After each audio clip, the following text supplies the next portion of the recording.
தற்போதைய அண்மை செய்தி திருவள்ளூர் மாவட்டம் அருகே 100 சவரன் கொள்ளை போயுள்ளது. இதுகுறித்து போலீசார் விசாரணை மேற்கொண்டு வருவதாக அண்மை செய்தியாக பார்த்துக் கொண்டிருக்கிறோம். இதுகுறித்த கூடுதல் விவரங்களுடன் இணைகிறார் எமது செய்தியாளர் சுதாகர். வணக்கம் சுதாகர், உங்களுடைய கூடுதல் விவரங்களை சொல்லுங்க. வணக்கம் ஆனந்தி. பள்ளிப்பட்டு அடுத்த பதத்தூர்பேட்டை அருகே உள்ள கொத்துக்குப்பம் கிராமத்தை சேர்ந்த முன்னாள் ராணுவ வீரர் விஜய நாயுடு என்பவர் வசித்து வருகிறார். இவர் நேற்று காலை தனது வீட்டை பூட்டிக் கொண்டு குடும்பத்துடன் உறவினர் இறுதி சடங்கிற்காக பங்கேற்பதற்காக சென்றிருக்கிறார்.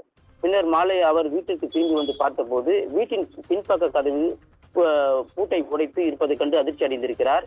வீட்டிற்குள் சென்று பார்த்தபோது பீரோவை உடைத்து அதில் வைத்திருந்த 100 சவரன் தங்க நகைகள் மற்றும் 70,000 பணமத்தையும் மர்ம நபர்களுடன் கொள்ளையடித்து சென்றிருப்பது தெரிய வந்திருக்கிறது. பட்டப்பகலில் நடந்த இந்த சம்பவம் அந்த பகுதியில் பெரும் பரபரப்பை ஏற்படுத்தியிருக்கிறது.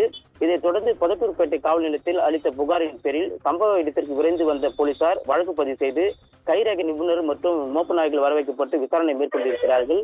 மேலும் அந்த பகுதியில் உள்ள கண்காணிப்பு கேமரா காட்சிகளும் வைத்து விசாரணை தொடங்கியிருக்கிறார்கள்.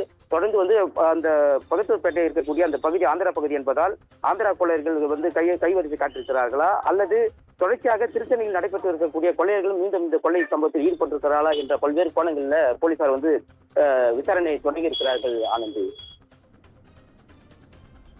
உங்களுடைய விவரங்களுக்கு நன்றி சுதாகர்.